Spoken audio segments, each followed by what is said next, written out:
நாம் தமிழர் கட்சியினுடைய தேர்தல் வரைவு அப்படிங்கிறது வெளியிட்டிருக்கிறாங்க. அந்த தேர்தல் வரைவுல வந்து பார்த்தீங்கன்னா, நம்ம யாருமே எதிர்பார்க்காத வகையில எத்தனையோ விஷயங்கள வந்து அவங்க உள்ளடக்கி கொண்டு வந்திருக்கிறார் திரு சீமான் அவர்கள்.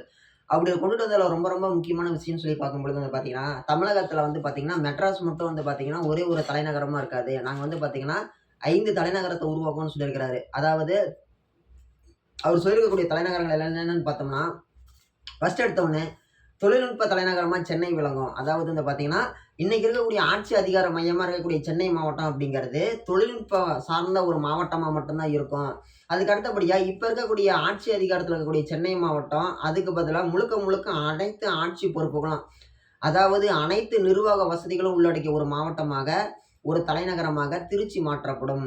அதுக்கு அடுத்தபடியா 3வதா தொழில் மற்றும் வணிகத்துறை நகரமாக, தலைநகரமாக கோயம்புத்தூரும், 4வதா கலை, மொழி, பண்பாட்டு தலைநகரமாக கலை, மொழி, பண்பாட்டு தலைநகரமாக மதுரை மாவட்டம் 4வதாகவும், 5வதா தமிழ் தமிழர் மெய்யியல்னு சொல்லக்கூடிய தலைநகரமாக குமரி மாவட்டம்.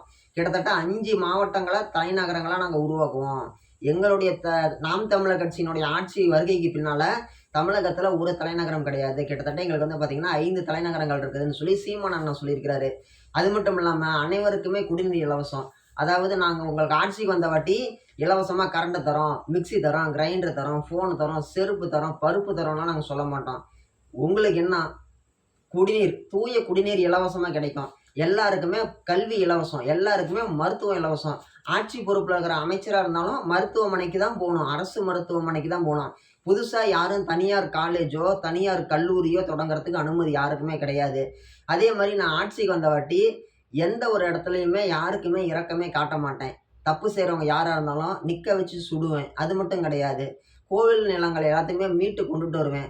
என் உள்ளூருக்குள்ளாடி யாருமே அகதியா திரியக்கூடாது. எல்லாத்துக்குமே எல்லாமே போய் சேரணும். அதுதான் என்னுடைய கொள்கை, என்னோட திட்டம். இப்ப வந்து ஸ்கூல்ல வந்து பார்த்தீங்கன்னா, படிக்கக்கூடிய பிள்ளைங்களுக்கு நாங்க வந்து உப்புமா போடுறதுக்கு உப்புமா கம்பெனி கிடையாது நாங்க.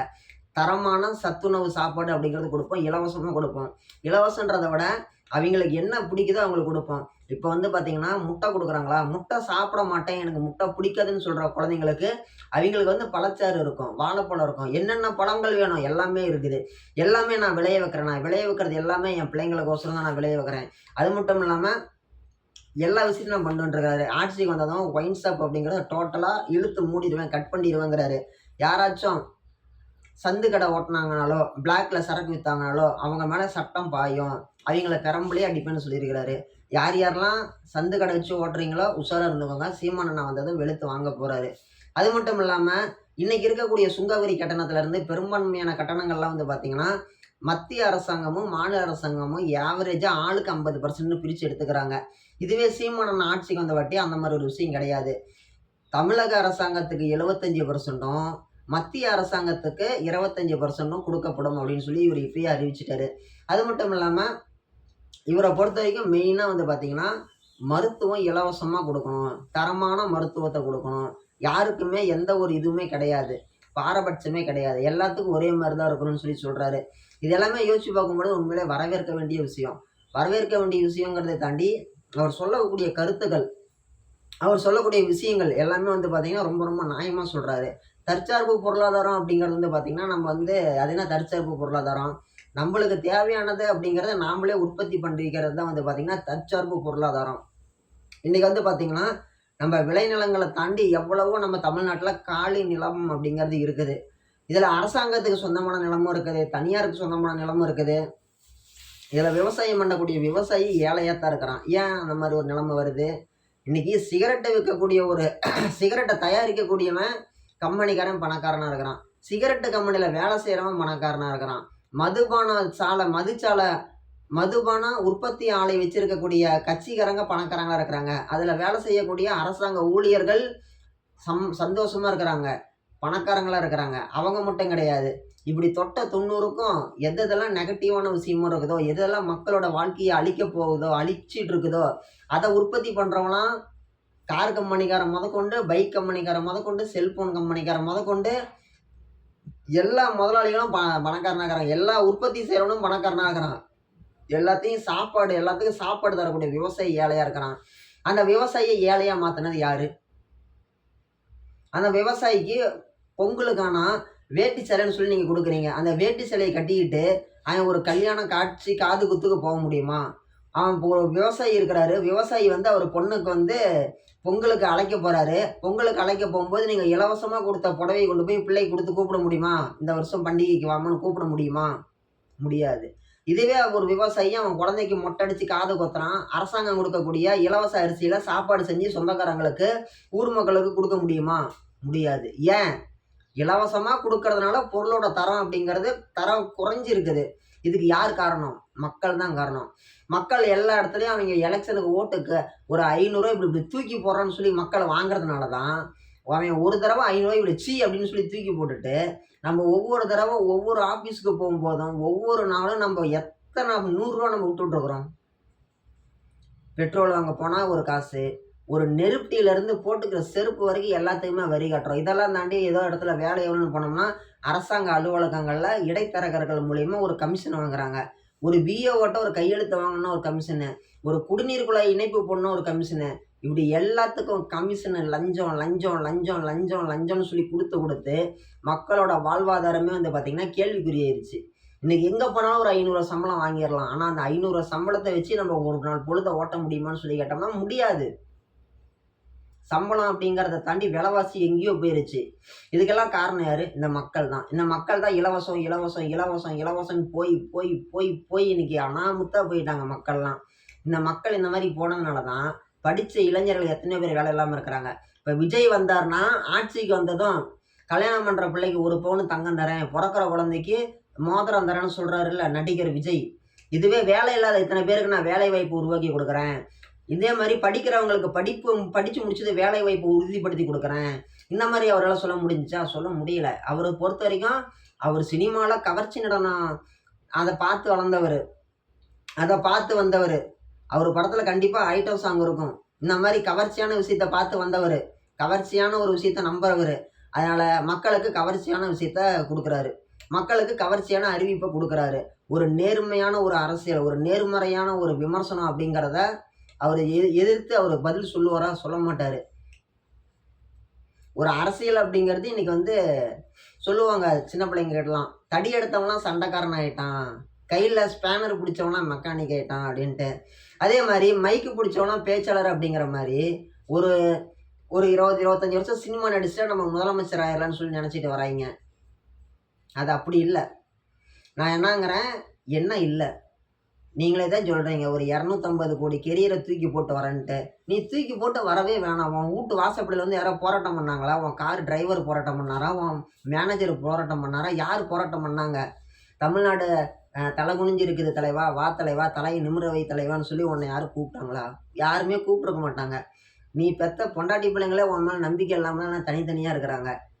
இது வந்து தனி மனித விமர்சனம் கிடையாது. தனி மனித விமர்சனம் கிடையாது. சரிங்களா? தனி மனித விமர்சனம் அப்படிங்கிறத நான் அரசியல் ரீதியா தான் முன்வைக்கிறேன்.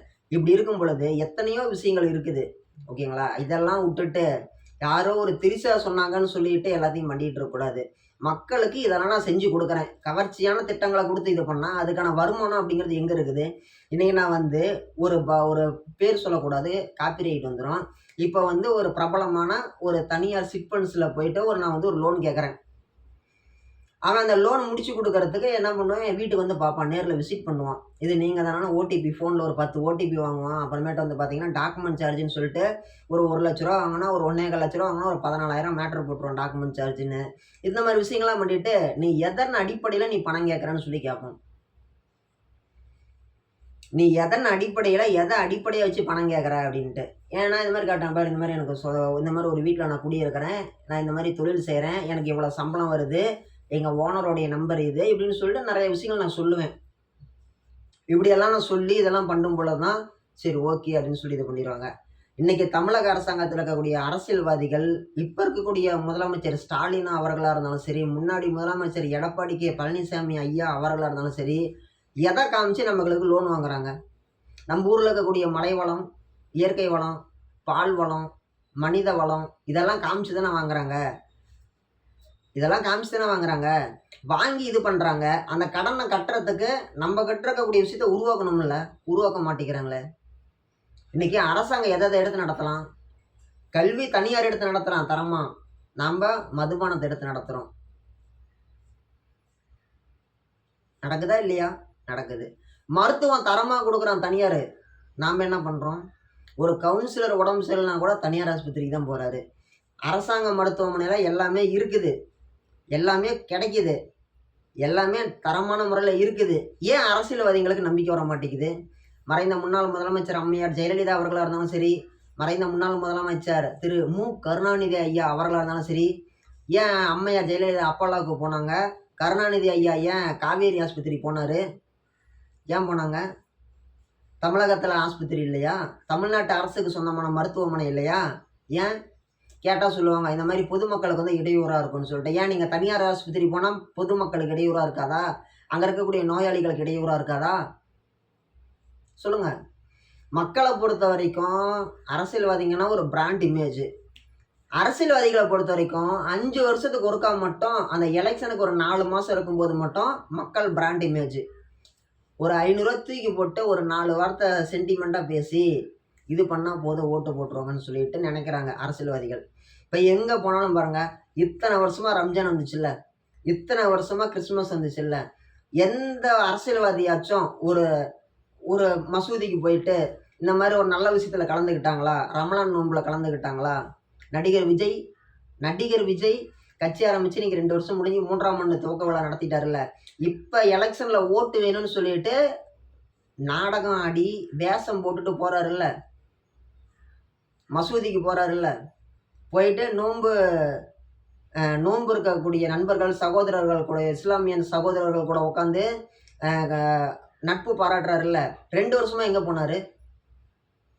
இஸ்லாமியர்களும் நாம்பளும், கிறிஸ்தவர்களும் நாம்பளும் எல்லாருமே அண்ணன் தம்பி தான். தாய் பிள்ளைங்க தான், மாமன் மச்சான் தான், நண்பர்கள் தான். இந்த அரசியல்வாதிகள பொறுத்தவரைக்கும், அவங்க எல்லாருமே மக்களாகிய நாம்ப எல்லாருமே தங்க முட்டை போடக்கூடிய வாத்துக்கள். நம்மள அவங்க அப்படிதான் பார்க்குறாங்க. அதனால தான் இப்ப எல்லா நேரத்துலயும் நம்ம போய் ஒரு கோழிய, ஒரு விஷயத்த நம்ம இது பண்ண மாட்டோம் இல்லையா? நம்மளுக்கு அதுல ஏதோ ஒரு வருமானம் இருந்துச்சுன்னா மட்டும் தான் நம்ம அவங்களால ஒரு ஆதாயம் இருந்தா தானே பக்கத்துல போய் பார்ப்போம். இல்லைன்னா போமாட்டோம்ல. இப்ப ஃபோன்லயே இப்போ ஒரு 40, 50 நம்பர் இருக்குது. நம்ம யார்கிட்ட வரவு செலவு பண்றோமோ அவங்ககிட்ட தானே அதிகமா பேசுவோம். அந்த டைம்ல மட்டும் தானே பேசுவோம். ஓகே.